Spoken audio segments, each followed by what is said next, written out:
ہم یہ کیسے کہہ دیتے ہیں کہ مطلب میں نے تو یہی سنا ہے ہمیشہ سے اپنے گھر میں بھی اور کئی جگہ پر کہ اعمال کی وجہ سے جنت یا دوزخ میں جائیں گے. یہ اب اچانک سے مسلمان صرف جنت میں جائیں گے اور باقی کوئی نہیں جائے گا، چاہے وہ کتنا بھی اچھا انسان ہو اور چاہے کوئی مسلمان کتنا بھی برا انسان ہو؟ جو آدمی ایمان نہیں لایا وہ جنت کا مستحق نہیں ہے. قرآن اس بات کو کہتا ہے. قرآن یہ کہتا ہے کہ جو آدمی ایمان نہ لائے، اللہ پر، رسول پر ایمان نہ لائے، یوم آخرت پر ایمان نہ لائے، فرشتوں پر ایمان نہ لائے، تو وہ جنت میں نہیں جائے گا. خالدین فیہا ابدا، وہ ہمیشہ جہنم میں رہے گا. یہ ایمان کی بنیاد پر جنت اور جہنم.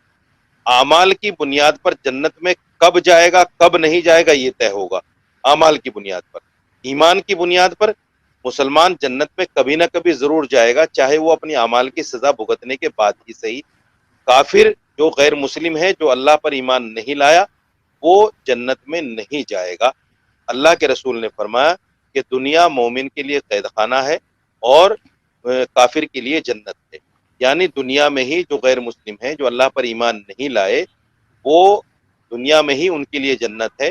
اور ان سے دنیا میں، کیونکہ ہم دیکھتے بھی ہیں جو اللہ کو نہیں مانتا وہ دنیا میں بڑھتا چلا جاتا ہے، بڑھتا چلا جاتا ہے، بڑھتا چلا ہے. اس کے پاس بہت سارا مال بھی ہوتا ہے، سب چیزیں اس کے پاس آشائش کی ہوتی ہیں. لیکن جو آدمی جتنا اللہ کے نزدیک ہوتا ہے اتنا ہی آزمائشوں میں رہتا ہے، اتنا ہی اس کے پاس دنیا زیادہ نہیں ہوتی.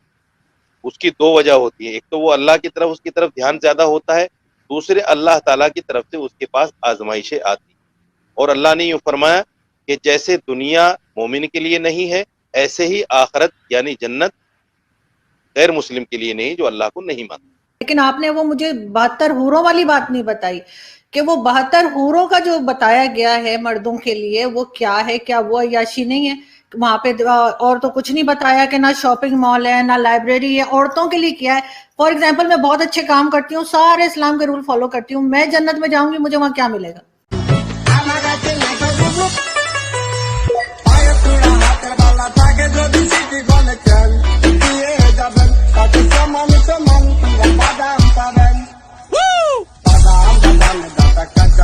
آپ جنت میں ان 72 حوروں کی سردار ہوں گی، اور جو شوہر آپ کی زندگی میں تھے وہی شوہر آپ کے وہاں بھی رہیں گے.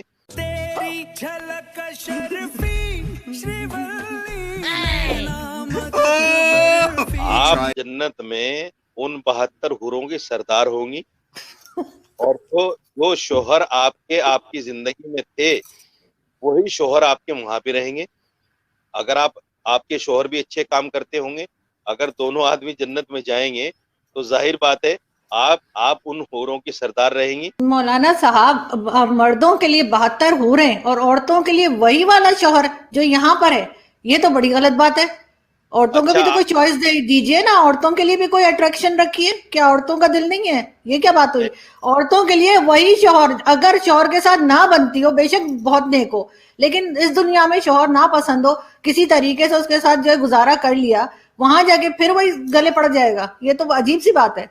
یہ پھنس گیا. اور آپ لوگ 72 حوریں لے کے گھومیں گے، اور ہمارے یہاں تو مولوی بہت کہانیاں بتاتے ہیں 72 حوروں کی کہ کس طرح کی ہوں گی، ایسی حسین ہوں گی، ایسی ہوں گی. تو مطلب یہ تو بڑی ناانصافی ہے. میں کیا بتاؤں؟ یہ سوال مجھ سے نہیں بنتا، یہ سوال مجھ سے نہیں بنتا. یہ سوال آپ اللہ سے کیجئے جس نے جنت میں مسلمان کے لیے یہ چیزیں رکھی ہیں. یہ سوال اللہ سے بنتا ہے، کیونکہ نعوذ باللہ میں تو دین کا خالق نہیں ہوں. میں تو نعوذ باللہ میں نے قرآن نازل نہیں کیا. قرآن اللہ کی کتاب ہے، اللہ کا کلام ہے. اللہ نے یہ چیزیں قرآن میں بتائی.